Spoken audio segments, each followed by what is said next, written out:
Next, I'm going to talk about graphics.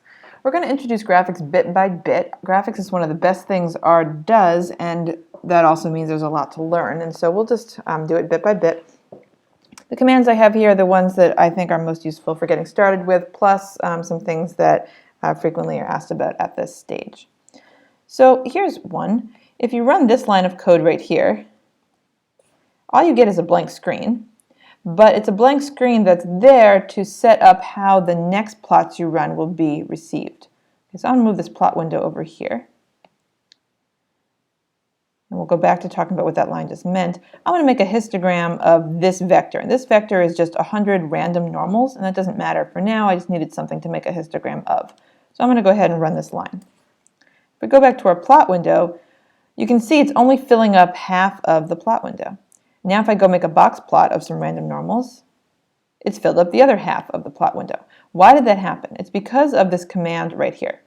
Par, it just means parameter. That PAR is the way to change a lot of the graphical parameters.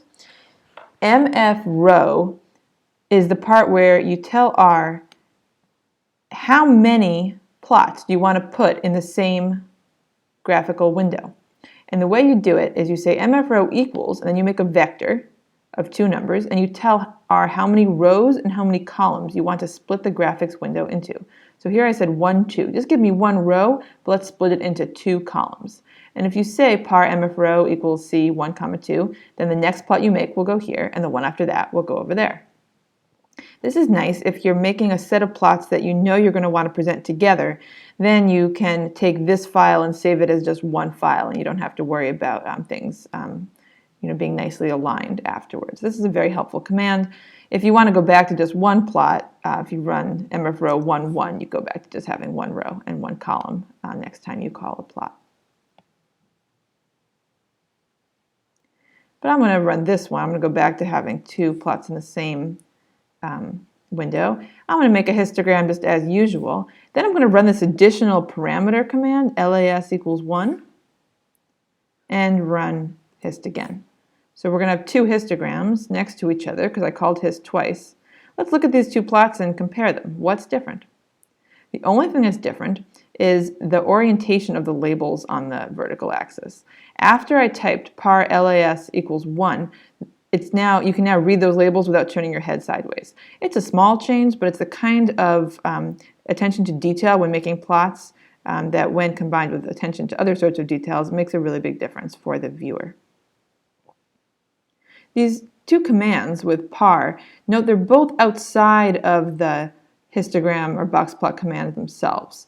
If I wanted to put a title on my histogram, I would put it as an argument inside of this hist function, and we'll come back to talking more about that. If I want to put a title on my box plot, I do it inside here. But these par commands are something you do as a separate command, and then any plots you make after that will take into account the par commands that are active at that time. Also note that if you want to change the dimension of this plot, one way to do it is just to grab the bottom right corner and drag it around. Okay, so that's easy to do. There are other ways to preset the dimensions of your plots that we'll talk about at some other point, but for now that works well enough. That's what I usually do.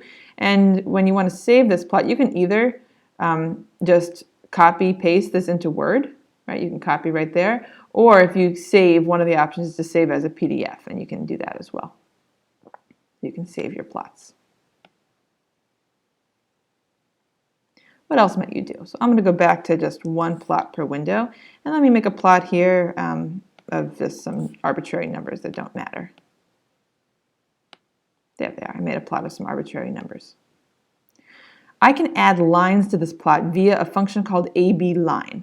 ABLine is a function that you can only call when you've already created a graphic to add the lines to. If you do ABLine by itself, it won't work because there's nothing to add the line to. There's three ways to add lines to your plot. I'm going to make this window a little bit smaller so you can see the lines as they come. I'll change the dimension of this plot as well. If I want to make a vertical line, I say ABLine v equals 10. And there's my vertical line where x is equal to 10. If I want to make a horizontal line, instead of v equals, I say h equals. And here I'm adding an additional argument, LWD. That's how you change the thickness of your line width. So now this line is at 0, and it's 3 times as thick as the first one. If you want a line that's neither vertical nor horizontal, you can specify the intercept and slope of your line. Here I've also set LTY for line type equal to 2, that gives me a dotted line, and COL equals to orange, that changes the color. Here's one of the plots that was in your R primer. And I want to make sure that the arguments here are clear. So for any plot, if you want to change the title, you write main equals. If you want to change the X and Y labels, you do that right here. If you want to change the limits of the X and Y axes, then you specify vectors of the lower and upper bounds that you want to use for those axes. What about these three other arguments? PCH stands for point character, and that determines whether these are empty circles or filled in circles or stars or what you're using to represent each point. If you want to see the different possible point characters, if you make this plot that I've given you the code for right here, you can see that this is what you get when PCH equals 1. This is what you get when it equals 2, 3, 4, etc., all the way up to 20. So if there's one of these that you like, then you can go ahead and use that number. Let's go back to this plot that we had up here. CEX stands for character expansion. When I set it equal to 5, then these points are 5 times as big as the default. And COL stands for color. The color here is red. One common question is, how do I know what I can type in inside of these quotes for colors? If you run the function colors in R, okay, here are 657 different options you have that you can play around with for different colors. And there are websites where you can see them all as well.